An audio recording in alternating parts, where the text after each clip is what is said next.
Hola. Boas tardes a todos e a todas.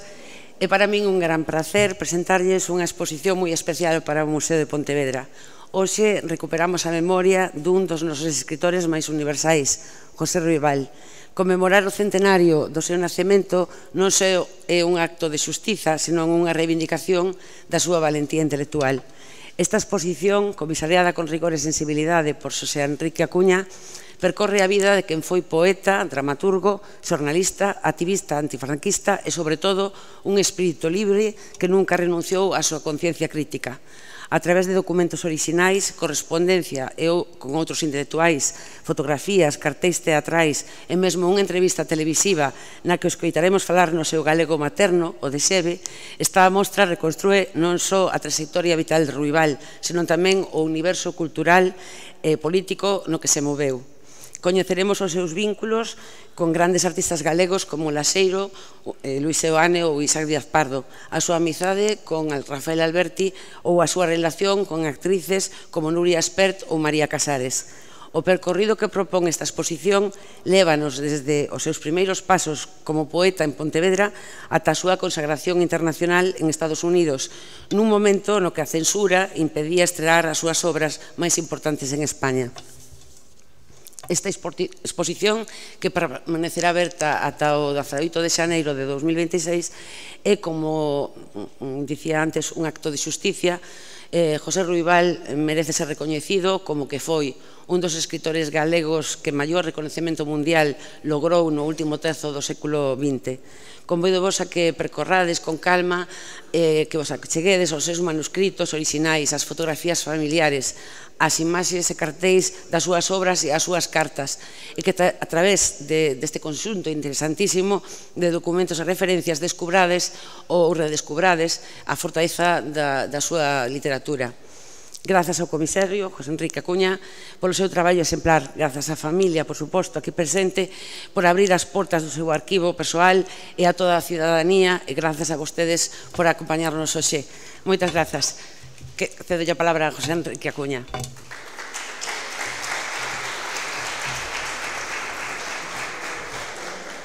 Bueno, familia Ruibal, vicepresidente da Deputación de Pontevedra, director do Museo de Pontevedra, demais representantes institucionais, representantes veciñais de Xeve, amigas e amigos, boas tardes.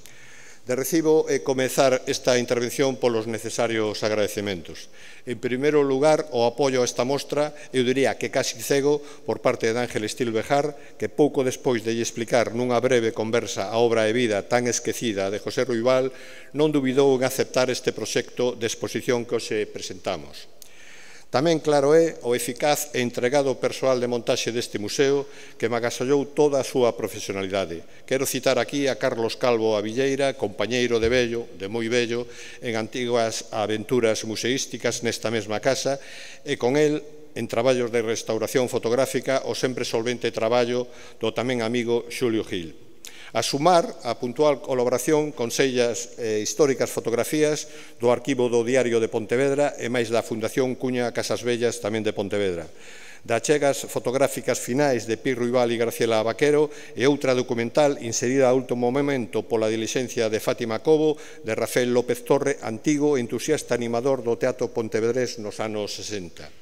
Mais o agradecemento xa ten que ser superlativo a Ana Alba Ruibal Vázquez de Parga, que co seu irmán Federico puxo a miña disposición tantos papéis e documentos por tantos anos agachados que me permitiron, tras o seu estudio e un longo e gratificante proceso de identificación e ordenación, achegarme ao mundo literario e vital de José Ruibal. Papéis de todo tipo acumulados polo propio escritor e máis pola súa muller, a editora e tradutora Consuelo Vázquez de Parga Gutiérrez del Arroyo, e a quen esta mostra debe moito por conta de tantas fotografías da súa propia e eficaz autoría. De todo este conxunto documental nace pois esta mostra José Ruibal, un escritor de centenario que, como o seu título evidencia, ideouse para celebrar os 100 anos do nacemento en Xeve dun home, hoxe inxustamente esquecido do gran público, pero que no seu día, xusto nas 3 últimas décadas do século pasado, foi escritor pontevedrés vivo, con máis repercusión mundial e con obra traducida a maiores do inglés, francés, alemán e portugués a idiomas como o búlgaro, polaco e árabe.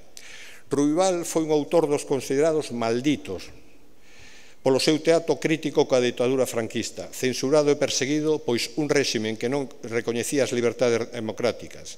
A súa descuberta pola crítica internacional significou que os Estados Unidos se convirtesen para él por moitos anos nun refuxio onde mostrar a súa dramaturxia e ofrecer clases maxistrais de teatro por numerosas universidades norteamericanas.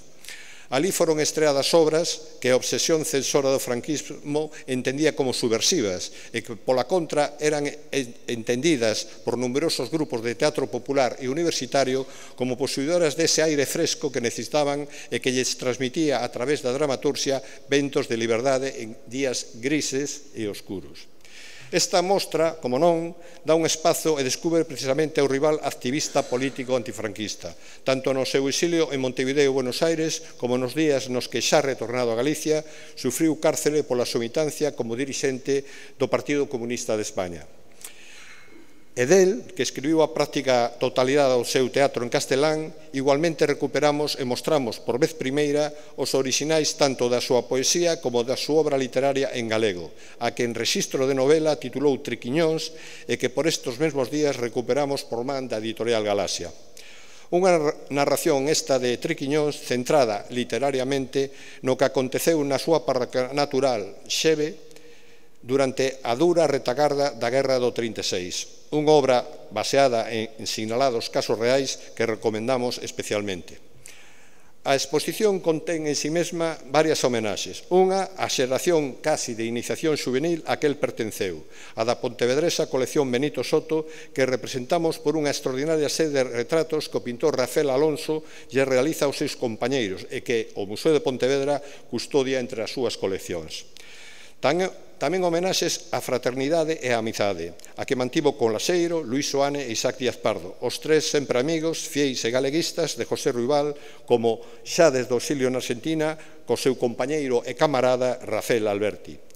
Obras destes 4 artistas están presentes no percorrido da mostra, compartindo o discurso con outra homenaxe, neste caso obrigatorio, a unha familia como a dos Ruibal de Xeve, tan ligada á arte. De tal xeito que expoñemos sinais da obra artística de súa nai Joia, do seu cuñado Agustín Pérez Vellas e máis da súa irmá Mercé Ruibal, xunto con algunha das cancións que en galego escribira para que as cantase no tempo da chamada canción protesta a súa tamén irmán Ángeles, hoxe aquí presente. Trazos todos estes dunha mostra dedicada a un home que viviu sempre entre éxitos e tristezas, recoñecimentos e decepcións, pero que hoxe sigue a estar presente na historia da literatura universal segundo os académicos e hispanistas que analizaron o seu teatro. A altura de dramaturgos do nivel de Arthur Adamov, Wolfgang Hindemeier e Václav Havel. Admirador impenitente do subversivo teatro de Valle Inclán, e casi en solitario nos peores anos da ditadura, Ruibal chegou a ver como María Casaves representaba a Valle en Montevideo e como con ela retratouse mentras a entrevistaba, foto que recuperamos para a exposición, exercendo un oficio, o de xornalista, que igualmente é cuberto nesta mostra. Ruibal, é preciso decilo, nunca realizou estudos universitarios. Fíxose a si mesmo, formouse a través da lectura e a intuición, ata o punto de chegar co tempo a ser un dos grandes analistas do teatro clásico español, en especial Calderón de la Barca, como demostrou en San Antonio, Texas, e do que chegou a escribir centos de eruditas páxinas despois resumidas como idea central sobre o seu teatro na súa teoría do arquetipo. Pois dun home que despois de se formar no Instituto de Pontevedra só se titulou con bo expediente, todo hai que dicilo, en Artes e Oficios en Santiago, a poucos anos de querer ser non máis que un poeta. Pero isto todo abondou para que hoxe, a través desta mostra que estamos perto de inaugurar, descubramos a intensidade e fortaleza de súa obra literaria. Tamén para que podamos escoitar durante máis de 30 minutos, por cortesía de Televisión de Galicia, tanto o seu pensamento como o seu galego, natural e familiar de Xeve, a parroquia que, como Pontevedra, nunca deixaba de citar como a súa orixen verdadeira en todas as entrevistas que lle facían e nos prólogos que escribiu para os máis sinalados libros que lle publicaron, onde nunca deixou de suliñar tamén que a condición de galego foi fundamental para o seu tan particular xeito de armar literariamente as súas obras teatrais. Agardamos xa, pois, que este gran literato, o que as súas cinzas se mesturaron en 1999, ano no que faleceu, co mesmo mar de Galicia que en 1951 o conducira cara ao camiño de migración, por medio desta mostra do Museo de Pontevedra, retorne con forza e, sobre todas as cousas, reviva de nova e con forza ao seu teatro. Moitas gracias. Ana Ruibal.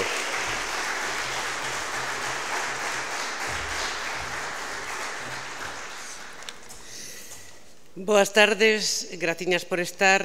Este é todo o meu galego. Subo a la palestra a pesar de la espantosa vergüenza que me genera a instancia de Xosé Enrique Acuña, el artífice de todo esto. Gracias, Enrique, por tu empeño, por haberlo logrado. Gracias a todos los que lo habéis hecho posible.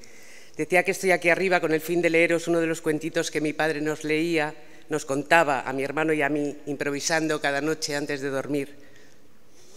Nuestro padre, divertido, locuaz, cariñoso, con una imaginación superlativa, acorde a su nariz, que rozaba el disparate, las dos cosas. Nariz de Cartón, su alter ego, pienso ahora, era el protagonista de los relatos que narraban sus aventuras, viajes terrenales, celestiales, lunáticos siempre. Nunca faltaba en ellos alguna pullita políticamente incorrecta al régimen y a sus adeptos, Iglesia, fuerzas del orden.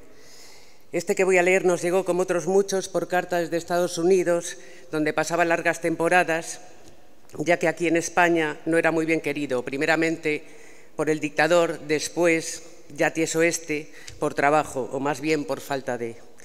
Escribir era daquela una profesión de riesgo, y digo daquela, pero ajustémonos los machos, porque igual que las sombreras y los pantalones de campana, todo vuelve.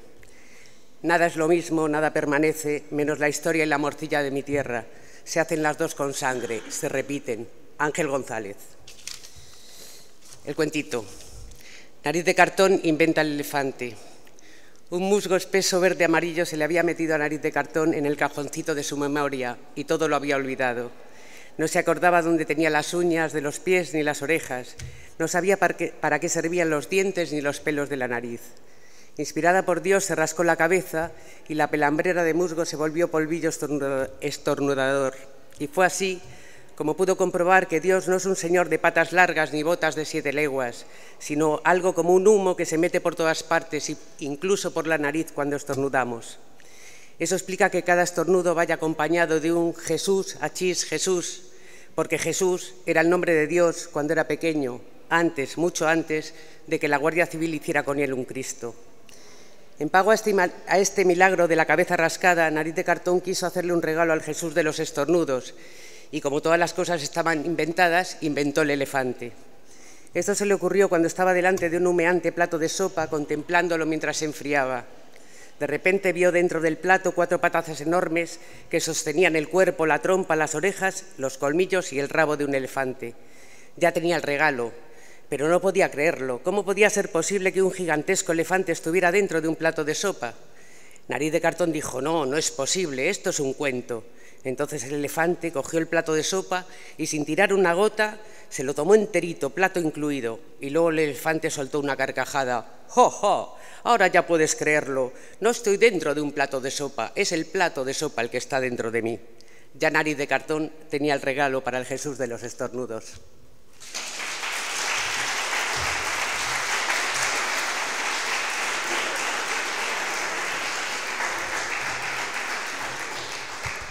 Bueno, vou ser moi breve.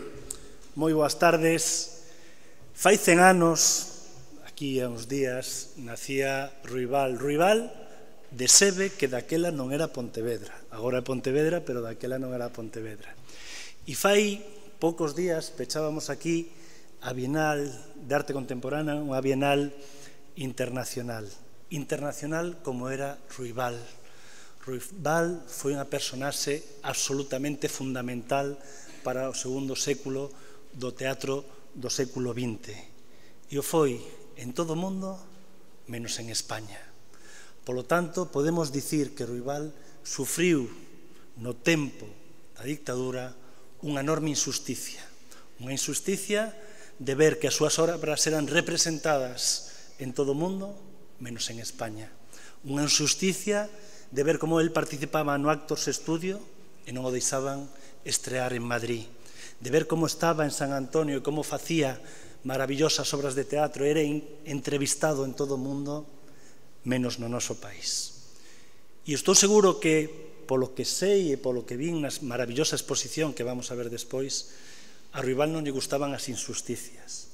E hoxe, aquí no Museo de Pontevedra, da man desta xente, da súa familia, da man da directora do museo, da dirección do museo, da man das traballadores do museo, sobre todo da man do seu comisario, vamos a facer algo que seguro que lle gustaría, que luitar contra unha injusticia, e a injusticia do olvido.